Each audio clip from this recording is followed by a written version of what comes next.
getting the facts right and alerting you to weather danger. This is KTXS News at 6. Last night's rain flooding several areas around town. Good evening, everyone. Thanks for joining us. I'm Veronica Soto. This is a look at the levels at Cal Young Park. The water is still rushing 2 feet over the flood gauges. The severe thunderstorm yesterday caused significant flooding around town, downed trees and damaged power lines. Many roads flooded and multiple vehicles got stranded in high waters, including this one. The Eula Volunteer Fire Department carried out a rescue right around midnight last night. A woman and her son had to be rescued from that high water. The mother had called her son for help, and then he ended up getting stuck. Water began coming in through the four-door pickup truck. It happened on County Road 244, just east of a school there. Everyone is okay, thankfully, and the fire department tells us they got to use their new equipment, their new truck out there. The skies cleared today, which allowed for the demolition work to begin for dozens of homes damaged by that May 18th tornado. Thanks to your donated dollars, the first home was demolished this morning at 8 a.m. 10 tons of debris was removed from one of the homes, and boots on the ground with Beltway Park Baptist Church carried out that work. A plan for rebuilding is in place right now. Some homes, though, on a different site. Meanwhile, families are having to go to temporary housing. So far, 2 homes have been demolished. Donated money will then help those families rebuild. And then more than 100 box fans are being distributed to those who were affected by that tornado. The United Way of Abilene and TXU Energy partnered up for this event. They gave out 150 box fans to local families to help them beat the heat this summer. We've had a lot of families experiencing a lot of heat in their homes. They're trying to keep their costs low. Fans are a really effective way to keep those electricity costs low in these hotter and more humid summer months. The event was held at the Tornado Resource and Recovery Center located at Pioneer Drive Baptist Church. And we did have some heavy rain yesterday. One event about 5 o'clock, and then last night, combining both of those events, some locations, 2 inches of rain here in central Abilene. Just about everybody over 2.3 inches of rain here on the northwest side of town. Some locations, well, not so much an inch, but most of us were in the inch to 2-inch category from all that heavy rainfall. Good news, we're not tracking rain or storms this evening. We did have some thunder showers move through the Breckenridge area. Those have moved off to the east and fallen apart. Other showers coming out of Lubbock also falling apart. So it's going to be a quiet night tonight. 83 at 7 o'clock, 75 at 10 o'clock tonight. Enjoy 62 mild degrees for early June tomorrow morning. More about our forecast coming up. Honoring our heroes. 75 years ago on June 6, 1944, Allied forces invaded Nazi-occupied France. The soldiers who sacrificed their lives and those that fought that day were remembered here in Abilene today. KTXS reporter John Rapolo in the studio with more. John. Veronica, good evening. World War II vets are dying at a rate of 370 plus a day. That, according to the Department of Veteran Affairs. But today, a very special anniversary to an extraordinary generation who achieved the impossible. June 6, 1944, the largest invasion force ever assembled stormed Nazi-occupied Europe by land, sea, and air.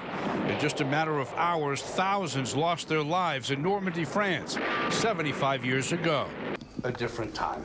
Absolutely a different time. As I said, the last true total war. William Lynches is the director and curator of the 12th Armored Memorial Museum in downtown Abilene.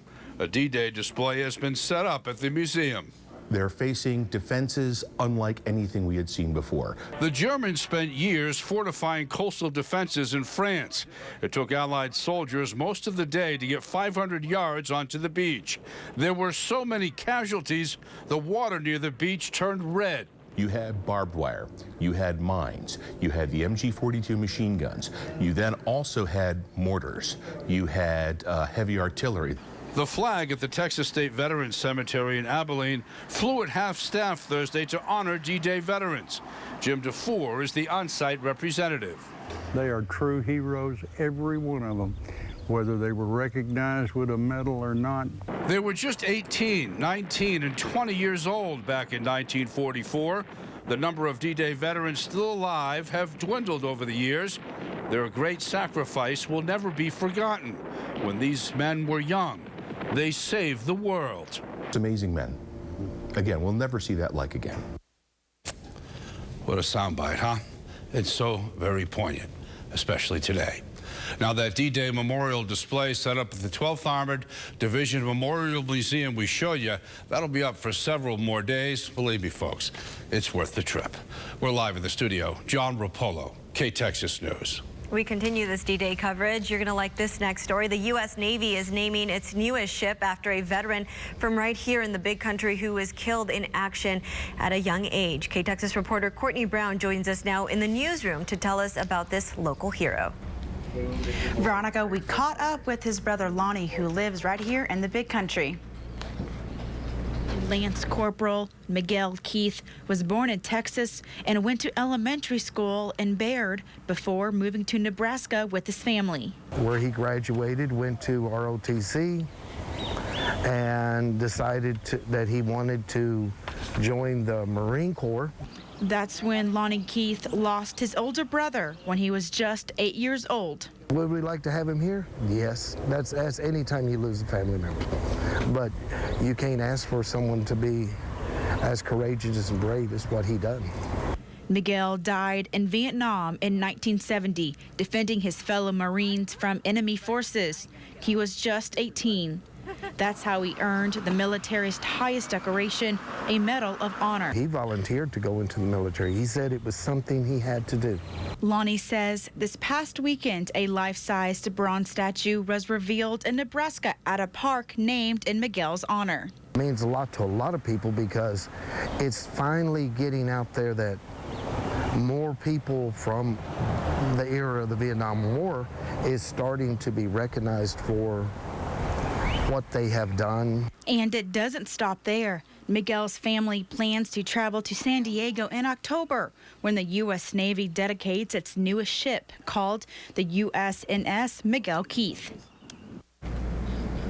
Veronica, Miguel would have been 68 years old this past Sunday. Live in the newsroom, Courtney Brown, KTXS News.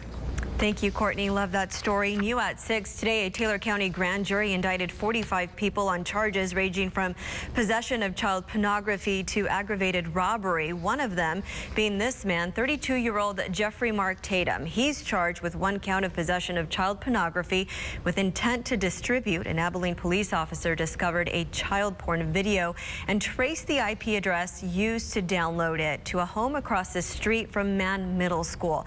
Police say Tatum confessed to downloading the child pornography.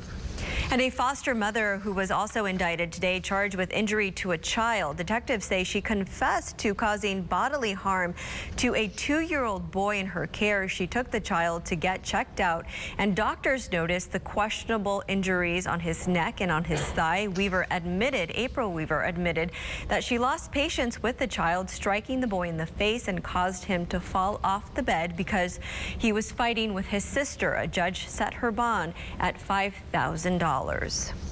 Also new at 6, the Abilene Police and Fire Department alongside the Betty Hardwick Center are coming together to better tend to those with mental illnesses. This morning, a media conference was held to announce the arrival of the new community response team. The CRT will include a police officer, a firefighter paramedic, and a mental health clinician. The team's goal is to help those with mental illnesses receive direct on-site care that will help increase their wellness as well as keeping the community safe right here in Abilene. Citizens are going to receive far superior services, and ultimately a goal is to reduce the amount of people who are incarcerated. The community response team will begin Tuesday, June 11th.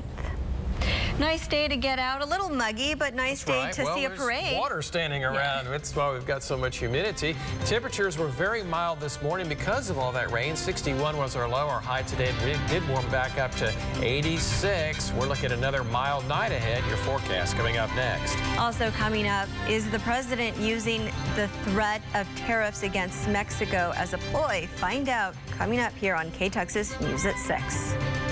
Getting the facts right and alerting you to weather danger. You're watching KTXS News at 6 with Veronica Soto, Will Jensen, Mark Rowlett, and Evan Nemick.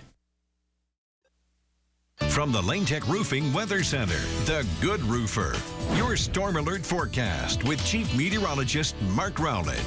Good evening, everyone. We are tracking a weak low pressure area up here in Oklahoma, and that has sent a few little showers trying to get into our area. This first batch has already moved away and faded. The second batch up here around Lubbock has fallen apart. I think we are now looking at dry weather across our area for the rest of the night. The stormy weather, well, that's down here around Interstate 10, and that's where that wind shift line has set up. We're going to stay on the mild side of things, relatively speaking, for tonight right on into Saturday. And we'll keep our alert tracker in the low risk range. No storms to worry about tonight or any flooding rains coming our way.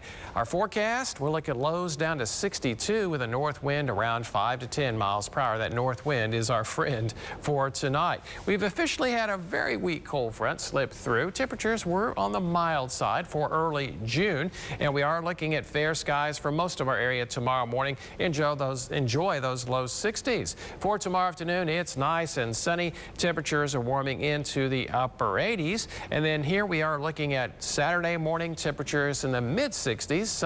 Saturday afternoon, we're looking at temperatures, well, back up in the low 90s with rain chances staying off to our east. As we get into Sunday morning, some clouds may start returning, and we track a cold front that is forecast to bring a wind shift into our area on Sunday afternoon. I don't think we'll see rain initially, but we could see showers and thunder showers developing on Sunday evening as another weak disturbance moves into our area. Temperatures, yep, 90s are still on the map this afternoon, especially in South Texas. 96 there in Del Rio. Closer to home, we have temperatures in the 80s, although some upper 80s, almost 90 in San Angelo. It's 82 though in Snyder, 84 in Brownwood, 85. The current temperature in Abilene. Winds only from the north-northwest at 13. No gusts to report, and that relative humidity is at 46%. So enjoy the relatively mild temperatures tonight. Lows down to 62. And for tomorrow, mostly sunny with high temperatures warming up to 87. We'll keep that north wind around 10 miles per hour.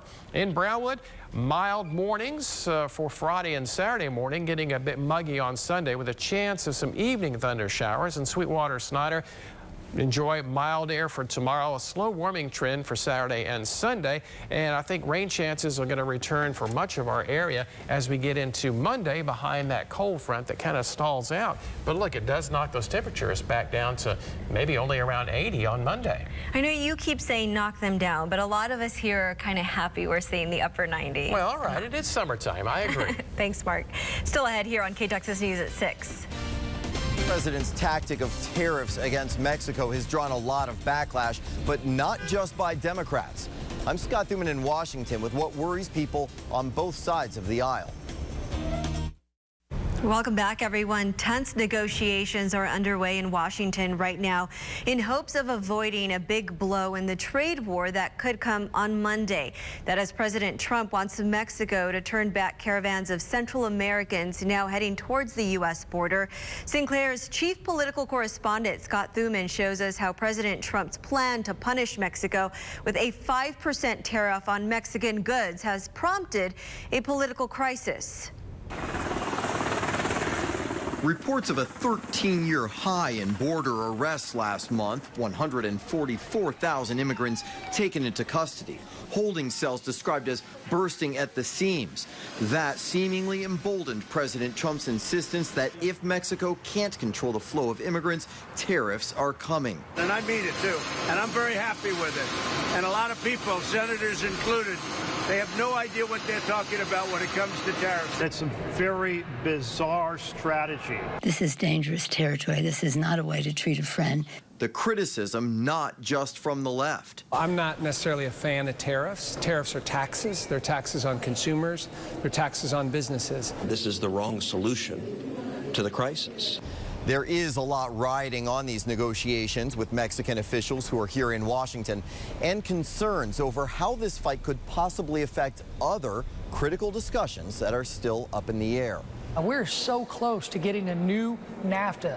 One of his campaign promises that he made, I think this new tariff proposal takes the eye off the ball. Pollster Scott Rasmussen sees signs of desperation. Only 39% of voters say this tactic by the president is even somewhat likely to work, and yet 50% support it. It's a little bit of, we want to try whatever can work. And some suggest playing tough, even temporarily, may be what's needed.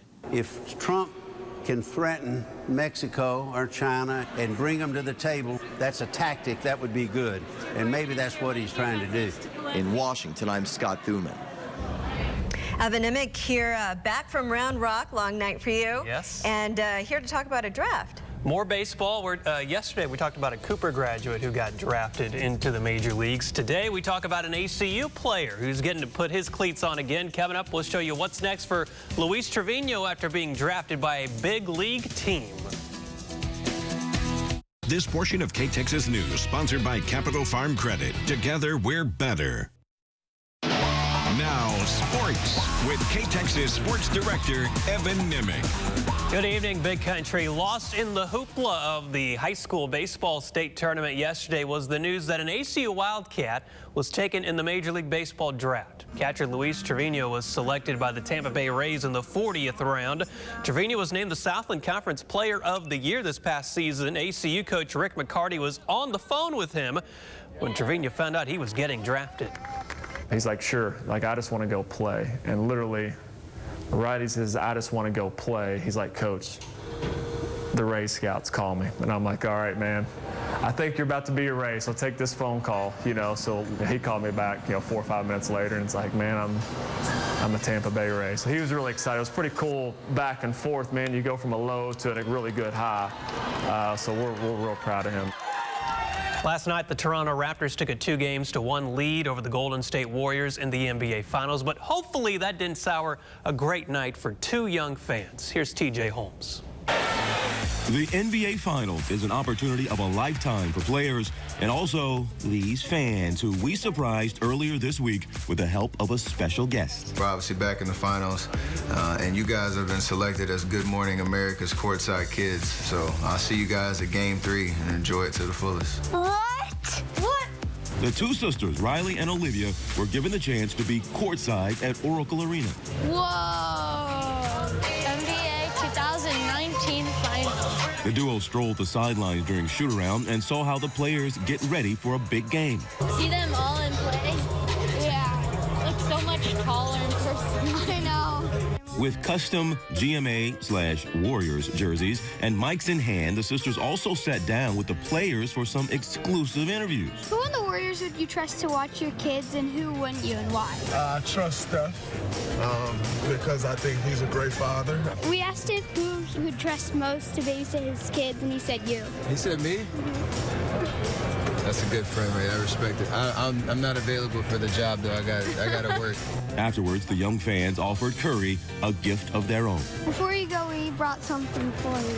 You are the queen of gifts. Oh, my goodness. But make sure you brush your teeth and floss, right? We don't want no cavities on the skin. Gotta love the Sour Patch Kids. Thanks for joining us here on KTXS News at 6. Have a good night.